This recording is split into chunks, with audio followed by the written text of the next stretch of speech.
Terence Crawford's doing this, Terence Crawford's doing that, he's juicing, he's this, he's on steroids, PEDs, all of that stuff. We need to stop it, guys. You know, we gotta give Terence Crawford his just due. We have to give him a fair shake and give him his respect on his performance against Errol Spence Jr. on July 29th. And this is coming from somebody that picked Errol Spence to win the fight. I was going with Errol because, you know, honestly, he's my favorite fighter, and I thought that his arsenal had what it took to take care of a guy like Terence Crawford, but it was quite the opposite.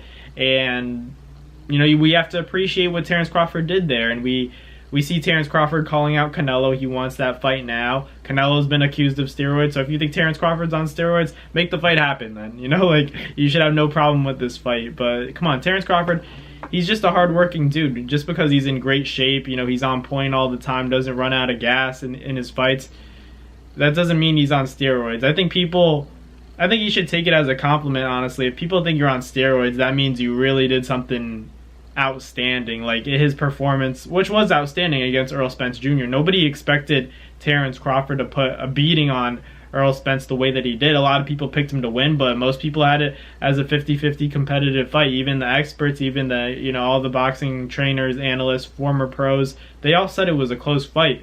But that was no close fight. That's just, you know, people assume you're cheating when you get tested and then you pass that test with flying colors, and that's what Terence Crawford did against Errol Spence. You know, when a fight is expected to be competitive, like as tight as it can get, and that's what people were saying in the lead up to the fight, and then we get a fight where Terence Crawford just obliterates and dominates Errol Spence Jr., obviously people are going to have questions. Man, he looked really strong there, he looked really fast, it's a little suspicious. He's just talented, you know, he's just a different breed. He's just on another level. He's on another wavelength than Errol Spence, you know, was on that night. And probably just in general as fighters, Terence Crawford might just be on another level. I'm not saying that the rematch is impossible for Errol Spence to win. We know this is a sport of boxing, anything can happen.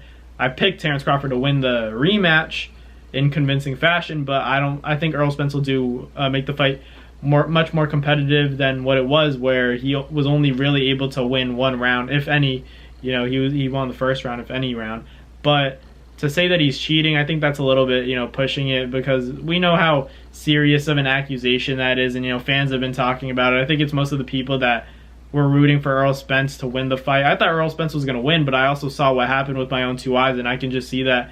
I always say that Errol Spence and Terence Crawford was a fight that I had to see play out. Like, you don't really know until those two fighters get in the ring, and that was the story of the fight. Like, I didn't know until I saw the first round. I was like, oh, Errol Spence, he's in trouble here, because even when I gave the first round to Errol Spence, that was the only round I gave him, obviously, and I think most would agree if anyone were to give Errol Spence a round, it would be the first, but you could still argue it.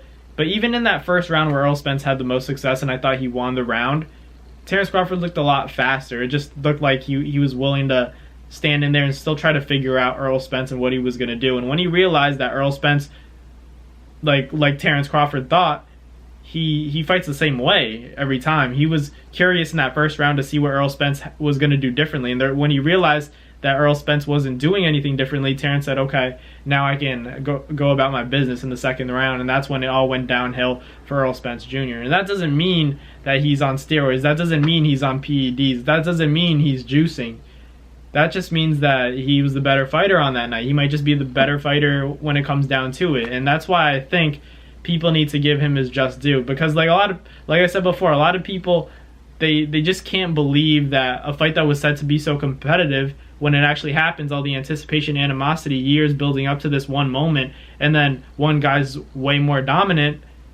That happens sometimes. That just happens at the elite level. When two elite level fighters finally clash, one's gonna outlast the other, and sometimes you just get a beating like that. And Errol Spence Jr., with all due respect, it wasn't his night. You know, he's gonna go back, and people are saying that the rematch is gonna happen at the end of this year. I think that's too early. Hopefully, you know, the middle of next year. I'd like to see it the earliest, maybe June of 2024, but even then I'm still a little bit skeptical about, you know, how much time Errol Spence has to make the adjustments in order to beat a guy like Terence Crawford. I just don't think it's enough time, and it's just a risky fight for Errol Spence to take again. The beating, it's not only because of what happened in the first fight. It's also the car crash. It's everything that Errol Spence has gone through, the detached retina and the inactivity. I think it all played a role. And just to take that beating and then jump back in the ring with Terence Crawford again, I just don't know if it's the best idea for him. But obviously, there's a lot of money to be made. Errol Spence doesn't want to go out like that. He knows that he's better than what he showed on July 29th, and he's a warrior still. You can be a warrior.